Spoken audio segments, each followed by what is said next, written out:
শুধু দর্শক মণ্ডলী আমার শুভেচ্ছা নিন। আমি ডাক্তার জালাল মসনউদ্দিন, বর্তমানে সহযোগী অধ্যাপক হিসাবে জাতীয় বক্ষব্যাধি ইনস্টিটিউট ও হাসপাতালে কর্মরত রয়েছি।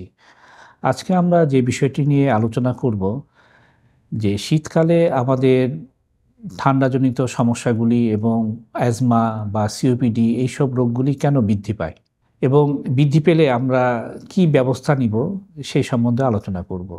আপনারা জানেন যে শীতকালে জলবায়ু খুব শুষ্ক থাকে এবং এই শুষ্কতার জন্য এবং বৃষ্টিপাত কম বলে ধুলাবালি এগুলা বায়ুমণ্ডলে বেশিক্ষণ ভেসে থাকে এবং অধিক মাত্রায় ভাসতে থাকে। তো একে তো শুষ্ক ঠান্ডা বাতাস, যেটা আমাদের শ্বাসনালীতে গেলে অ্যাজমাটা বেড়ে যেতে পারে। আমরা যদি শুষ্ক ঠান্ডা বাতাস সরাসরি ইনহেল করি, অনেক ক্ষেত্রে কিন্তু অ্যাজমা বেড়ে যায়। 2 নম্বর হলো, যেহেতু ধুলাবালি খুব বেশি পরিমাণে থাকে, এই ধুলাবালিগুলোও কিন্তু আমাদের সর্দি এবং অ্যাজমা বেড়ে যাওয়ার অন্যতম কারণ। একই সাথে দেখা যায় যে কিছু কিছু ভাইরাল ইনফেকশন, বিশেষ করে ইনফ্লুয়েঞ্জা, এই শীতকালে প্রাদুর্ভাব ঘটে।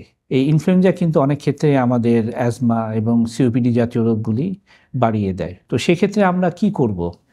সেক্ষেত্রে আমরা যেটা করব যে আমাদের বিশেষজ্ঞ ডাক্তাররা, বক্ষব্যাধি বিশেষজ্ঞরা অ্যাজমার জন্য যে ওষুধ নির্ধারণ করে দিয়েছেন, দেখা যায় যে বছরের অন্যান্য সময় অ্যাজমা নিয়ন্ত্রণ থাকলে আমরা ইনহেলারগুলি ব্যবহার করি না। বিশেষ করে ইনহেল কর্টিকোস্টেরয়েড, যেসব ইনহেলারের মধ্যে স্টেরয়েড রয়েছে, সেগুলো আমরা বন্ধ করে রাখি। কিন্তু আমাদের পরামর্শ হবে যে শীতকালের আসার প্রারম্ভেই যদি আপনার এরকম ইতিহাস থাকে যে শীতকালে অ্যাজমাটা বেড়ে যায়, তো শীতের প্রারম্ভেই আপনি ইনহেলার এবং অন্যান্য যে ওষুধগুলি আছে নিয়মিত নেওয়া শুরু করেন। এর ফলে যেটা হবে, এই অ্যাজমার অ্যাটাকটা আপনি পরিহার করতে পারবেন এবং অ্যাজমা বেড়ে যাওয়ার সম্ভাবনাটা কমে যাবে। তাহলে 1 নম্বর বিষয়টি হলো যে আপনার যে অ্যাজমার ওষুধ নির্ধারণ করা আছে সেটা শীতকালে পূর্ণ মাত্রায় শুরু করুন।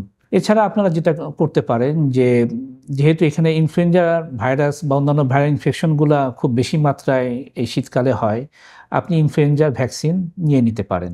বাইরে বের হলে আপনি মাস্ক ব্যবহার করুন। যেসব এলাকায় বায়ু দূষণ বেশি সেই সব এলাকাগুলি আপনি পরিহার করতে পারেন, বা এটাও করতে পারেন যে আপনি অধিক সময় বিনা প্রয়োজনে বাইরে অবস্থান করবেন না।